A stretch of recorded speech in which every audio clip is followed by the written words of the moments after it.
The school bell rang, signaling the end of another long day. 8-year-old Tommy packed his backpack, his heart racing with excitement. Today was Friday, and his parents had promised to take him to the ice cream parlor after school. He hurried to the front gate, where a crowd of parents waited to pick up their children. Tommy scanned the crowd, looking for his mom's bright red scarf or his dad's familiar blue hat. But as the crowd thinned, his excitement turned to worry. Where were they? Tommy sat on the steps, clutching his backpack tightly. The schoolyard grew quieter, and the only sound was the rustling of leaves in the wind. He tried to reassure himself. Maybe they were stuck in traffic. Maybe they forgot about the ice cream and were just running late. But as the minutes turned into an hour, Tommy's worry turned into fear. The sun began to set, and the school janitor approached him. "Hey, kid, where are your parents?" Tommy shrugged, fighting back tears. "I don't know," he whispered. The janitor, Mr. Harris, sat beside Tommy and tried to call his parents. The phone rang and rang, but no one answered. Tommy's heart sank. He had never felt so alone. Mr. Harris offered to wait with him, but Tommy insisted he'd be fine. "They'll come," he said, though he wasn't sure he believed it himself. The parking lot was now completely empty, and the street lights flickered on. Tommy's mind raced with questions. Did they forget about him? Were they okay? He remembered how his parents had been arguing more lately, how they seemed distracted and distant. Maybe they were too busy to remember him. The thought made his chest ache. He pulled out his notebook and started drawing to distract himself, but the images of his parents' faces kept creeping into his mind. Where were they? As the sky darkened, a woman walking her dog noticed Tommy sitting alone. She approached him cautiously, her golden retriever wagging its tail. "Are you okay, sweetheart?" she asked. Tommy looked up, his eyes wide with uncertainty. "I'm waiting for my parents," he said softly. The woman, Mrs. Carter, sat down beside him. "How long have you been waiting?" Tommy shrugged. "A long time." Mrs. Carter offered to call his parents, but Tommy didn't know their numbers by heart. She then suggested they go to the nearby cafe to warm up. Tommy hesitated but finally agreed. The cafe was cozy, and the smell of hot chocolate made him feel a little better. Mrs. Carter bought him a drink and stayed with him, trying to keep his spirits up. Tommy wondered if his parents would ever come. Back at home, Tommy's parents were in the middle of a heated argument. They had been so caught up in their own problems that they completely forgot about picking him up. It wasn't until Tommy's teacher called to check on him that they realized their mistake. "Oh no!" his mom gasped, her face pale. "We forgot Tommy." They rushed to the school, but the gates were locked and the parking lot was empty. Panic set in as they called the police and Tommy's friends' parents. No one had seen him. Tommy's dad clenched his fists, guilt washing over him.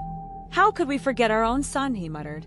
Meanwhile, Tommy was sipping hot chocolate with Mrs. Carter, unaware of the chaos unfolding at home. The police arrived at Tommy's house and began organizing a search. Neighbors joined in, combing the streets and nearby parks. Tommy's mom was in tears, blaming herself for being so careless. "What if something happened to him?" she cried. His dad tried to stay strong, but his hands were shaking. They drove around the neighborhood, calling out Tommy's name. Meanwhile, Mrs. Carter decided it was time to take Tommy to the police station. She explained that his parents were probably worried sick and that the police could help. Tommy nodded, though he felt a pang of sadness. He had hoped his parents would come for him, but now he wasn't sure what to expect. As they walked to the station, he held Mrs. Carter's hand tightly, grateful for her kindness. At the police station, Tommy sat nervously while the officers tried to contact his parents.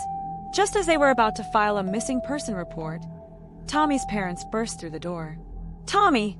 his mom cried, rushing to hug him. Tommy's eyes filled with tears as he hugged her back. "We're so sorry, sweetheart," his dad said, his voice choked with emotion. Tommy didn't say anything at first. He was relieved to see them, but he also felt hurt. How could they forget him? His parents promised it would never happen again, but Tommy wasn't sure he could believe them. As they drove home, the car was silent except for the sound of the radio. Tommy stared out the window, wondering if things would ever be the same. Back at home, Tommy's parents tried to make up for their mistake. They ordered his favorite pizza and put on a movie, but Tommy couldn't shake the feeling of being forgotten. He picked at his food, his mind wandering.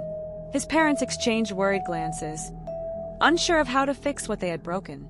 After dinner, Tommy went to his room and closed the door. He sat on his bed, staring at the drawings he had made at school. One of them was a picture of his family, all smiling and holding hands. He wondered if they would ever be that happy again. His mom knocked on the door and came in, sitting beside him.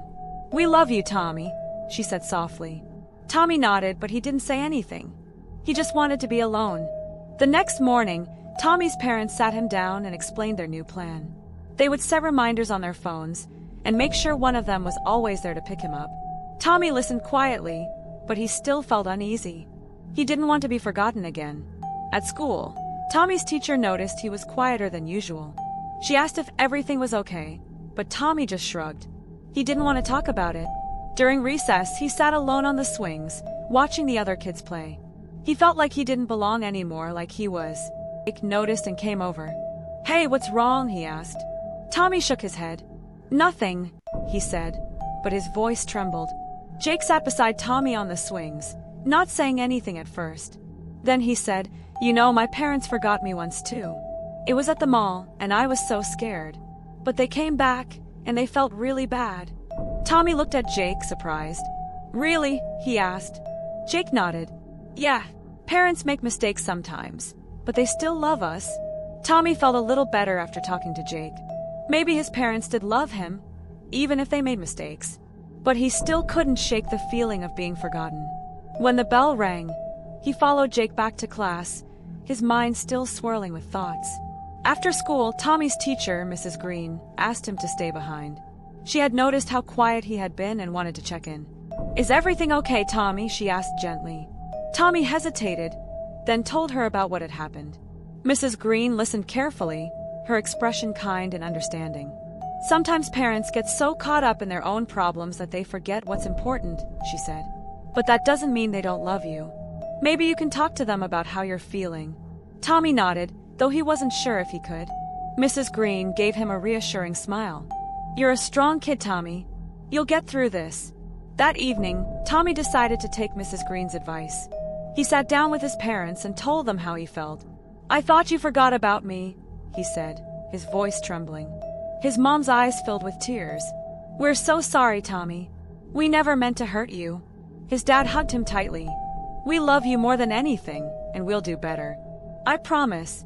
Tommy felt a little better after talking to them, but he still wasn't sure if he could trust them. He went to bed that night, hoping things would get better. The next day, Tommy's parents made an extra effort to be there for him. His mom packed his favorite lunch, and his dad walked him to school. Tommy felt a little more secure, but he still kept his guard up. He didn't want to get hurt again. At school, Tommy tried to focus on his work, but his mind kept wandering. He thought about what Jake and Mrs. Green had said, and he wondered if things would ever go back to normal. During recess, he played with Jake and some other kids, and for a little while he forgot about his worries. When Tommy got home that afternoon, his parents had a surprise waiting for him. They had set up a tent in the living room and planned a family camping night. Tommy's eyes lit up with excitement. "Really?" he asked. His mom nodded. "We thought it would be fun to spend some time together." That night, they roasted marshmallows and told stories by flashlight.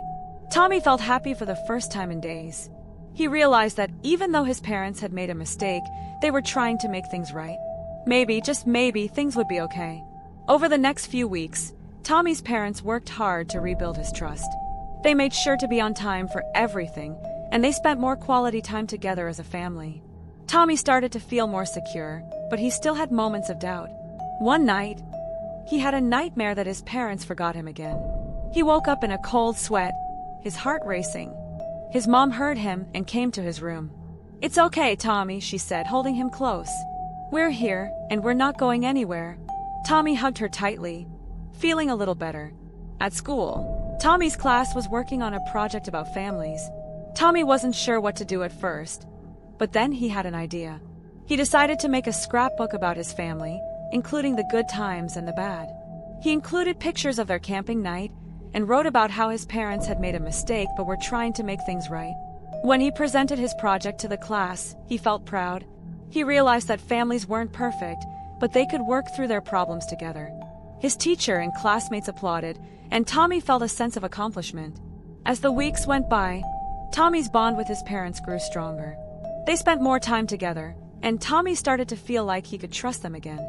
He still had moments of worry, but he knew they were trying their best. One weekend, they went to the ice cream parlor, just like they had promised. Tommy smiled as he ate his favorite flavor, chocolate chip cookie dough. He realized that even though things had been tough, they were getting better. Tommy's parents learned an important lesson from their mistake. They realized that they needed to prioritize their family and be more present in Tommy's life. They started setting aside time each day to spend with him, whether it was playing a game or just talking. Tommy noticed the change and felt grateful. He knew they weren't perfect, but they were trying, and that meant a lot to him. As the school year came to an end, Tommy felt more confident and secure. He had worked through his feelings and had grown closer to his parents. He knew that no family was perfect, but he was proud of how far they had come. On the last day of school, Tommy's parents were there to pick him up, just like they had promised. Tommy smiled as he ran to them, feeling happy and loved. That summer, Tommy and his parents made lots of happy memories. They went to the beach, had picnics in the park, and even took a short vacation. Tommy felt like he was part of a team, and he knew his parents would always be there for him. One evening, as they watched the sunset together, Tommy's dad said, "We're so proud of you, Tommy. You've been so brave." Tommy smiled, feeling a warm glow in his heart. As the new school year began, Tommy felt ready for whatever came his way. He knew that his family wasn't perfect, but they loved each other, and that was what mattered most. He walked into school with a smile on his face, ready to face the future with confidence. And as he looked back at his parents, who were waving from the gate, he knew that no matter what happened, they would always be there for him.